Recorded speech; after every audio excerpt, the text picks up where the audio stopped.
सिंगत जी प्यार से कहना ध्यान निरंकार जी। आज तकरीबन 1 महीने के बाद जो वापसी एक दूर देशों की यात्रा से और आप सभी के दर्शन करने का अवसर मिल रहा है। और ये जो यूरोप में एक स्विट्ज़रलैंड के अंदर सभी ने ये लाइव भी समागम देखा, जो यूरोपियन समागम था, कैसे ये विस्तार का ही जिक्र, इस निराकार का ही जिक्र हर कोई वहाँ पे भी, जो सभी संत इसी पे ही ये सत्संग रूप समागम रूप में थे। और भाव हर एक के वहाँ भी इधर भी यही कि कैसे अपने जीवन को निराकार के साथ और जोड़ा जाए। ये अपने अंदर हर कोई, जब हम हर पल में ये सोचते हैं कि कैसे एक जीवन हमारा ये गलतियां भी कर बैठते हैं, या फिर किसी से कुछ उनके जीवन के मुताबिक या हमारे सामने थोड़ी देर के लिए ही चाहे कोई हो, तो कैसे इतनी अनंत शिक्षाएं एक मिल जाती हैं। और फिर बात वही कि ये अपने जीवन में वो सब बातों को ढालना, एक जीवन में अपने हर किसी ने वो आत्ममंथन, वो इंट्रोस्पेक्शन करके कि कैसे एक ये भाव कि हर कोई अपने जीवन में जहाँ भी हैं वो एक मार्ग कौन सा चुना हुआ है, एक ब्रह्म ज्ञान जब ये जीवन में इस निराकार इस एक का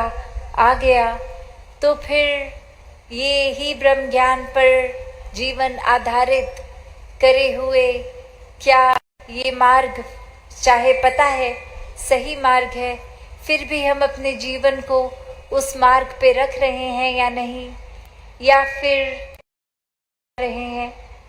तो बात वही कि अपने जीवन में ये पलों ने आते रहना है। किसी न किसी व्यक्ति से हमारी जहाँ इंटरैक्शन होगी, बातचीत होगी, कुछ उनके एक बिहेवियर, उनके एक रवैये,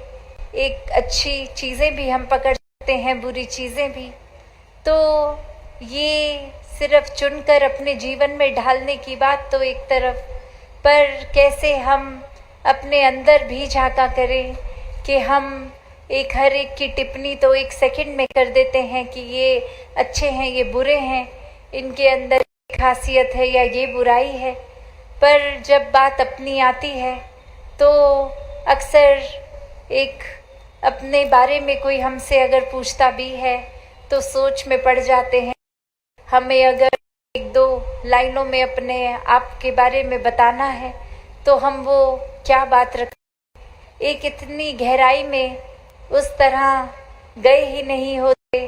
क्योंकि अपनी तो हर बात ही ठीक लगती है, या फिर कोई अपनी कमियां पता भी हैं तो वो पता होने के बावजूद उनको ठीक करने की ओर वो मेहनत, वो कार्य किया ही अभी तक नहीं गया। एक ये टालने की बात, एक ये बात कि हाँ हमें पता है ये बुरी आदत है, पर अभी तो बहुत समय है, धीरे धीरे ही ठीक हो।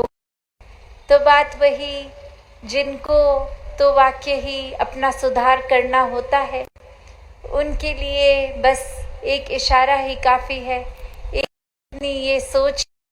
आनी कि ये जीवन को जहाँ अभी इसी पल ये मौका है, चीज़ों को सुधार लिया जाए, आदतों को बदल लिया जाए। तो ऐसे संत तो फिर एक पल में ही अपना ये एक स्वभाव के अंदर बुराइयां जैसे ही आइडेंटिफाई हुई तभी से चेंज कर लेते हैं। और कैसे फिर हर कोई एक दूसरे की ओर उंगली ना करते हुए कि ये दोष सामने वाले पे डालने की बजाय अपना एक दोष जो है उसको जहाँ सुधारा, अपनी अच्छाइयों को भी फिर इस निराकार के प्रति ही समर्पित करते हुए कि अगर कुछ अच्छा है भी तो ये निराकार की देन, और ये एक किसी भी तरह का ये अच्छाई भी अभिमान न बन जाए। तो भक्त उस तरह निराकार के भय में रहते हुए कि किसी पल भी ये एक गलती हो ना जाए, जहाँ आनंद प्यार ये निराकार से प्रेमा भक्ति करते हुए हर कोई करता है, वहाँ ये चीज़ों का भी एहसास रहना कि ये तन मन धन चाहे निराकार ने संभाल करने के लिए दिया है, फिर भी हम इसका दुरुपयोग ना करें, कोई भी चीज़ को फॉर ग्रांटेड ना लें कि ये सब चीज़ों ने तो एक तब्दीली आनी ही है। आज अगर स्वास्थ्य ठीक है, एक हम हृष्ट पुष्ट हैं, एक शरीर से जुड़ी हुई चीज़, तो कल बुखार भी आ सकता है, बीमारी भी हो सकती है, और फिर वो एक दवाई करने के बाद वो स्वास्थ्य फिर से एक हमारा ठीक हो जाता है। तो बात वही, हर चीज़ में ये तब्दीली आनी जब है, फिर भी एक बात हर किसी को अगर कॉमन सेंस से भी पूछें तो ये चाहे पता है कि जीवन में कुछ ना कुछ कभी खांसी जुकाम बुखार इत्यादि ये आता रहेगा, एक फिर भी एक लापरवाही करनी ना करनी, तो ये